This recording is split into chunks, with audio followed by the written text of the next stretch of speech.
Speaking of Jefferson, Steph, let's go ahead and jump in. Just one pick later at 22nd overall, the Vikings got their Stefon Diggs replacement in Justin Jefferson out of LSU. What do you think of this move?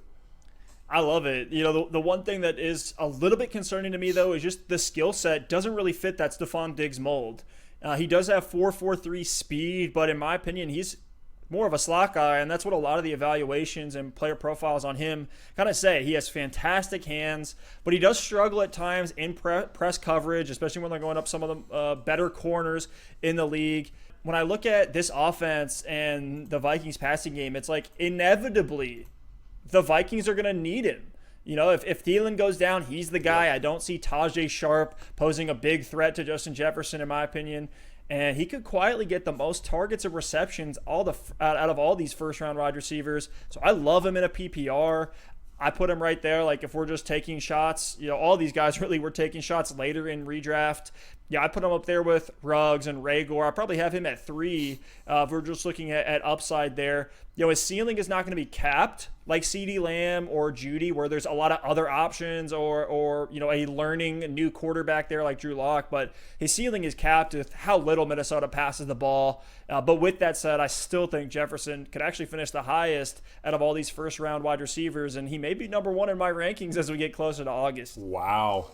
Yep. Yeah, I'm actually a lot higher on Jefferson than I expected to be. I have him number 2 out of these first round rookies, just behind CeeDee Lamb. He walks into a great situation. I'm gonna try to ease some pain about that Vikings pass volume situation for you, Steph. It actually was really interesting. So the Vikings threw the ball only 466 times this past season, which was 30th in the entire NFL. The year before that, so 466, the year prior with Kirk Cousins in his first year in Minnesota, they threw the ball 606 times. So I know they implemented this run-heavy offense, and it really worked well for them. But I certainly don't think that they're going to continue to pass the ball less than 500 times. So another thing that just kind of adds to this narrative, I kind of foreshadowed it earlier in the show. Kevin Stefanski left town for your Cleveland Brownies to be the head coach, and he was the play caller last season. So looking at this Vikings offense, they brought in Gary Kubiak to replace him as the offensive coordinator. He's expected to call the plays, and in Kubiak's last 4 seasons as a head coach, 2 of those were with the Texans with Matt Schaub at quarterback, and 2 of those were with the Broncos with Peyton Manning at quarterback. And over those last 4 seasons as a head coach, his teams averaged 590 pass attempts per season.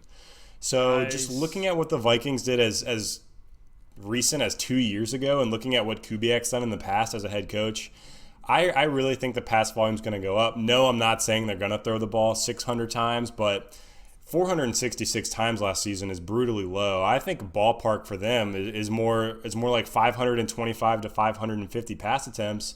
And even if they're on the low side of that at 525, that's 60, 70, 80 more targets in this offense.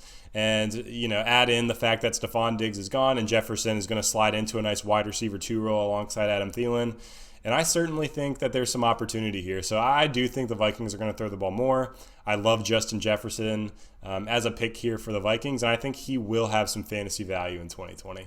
Yeah, I think he's like the safest one. If we're just looking at all these names, saying who's probably the safest one for 90 targets. Yeah, I know we love Rager. That's certainly a hot take on Rager. Like, I'll admit that. But for Jefferson, he's got the talent, he's got the opportunity, and I love it. And like, if you get Adam Thielen, why not just grab Jefferson as a handcuff? He's a slot guy too, just like Thielen is. He's got great hands, just like Thielen does. So I could just see him sliding into that role really, really nicely.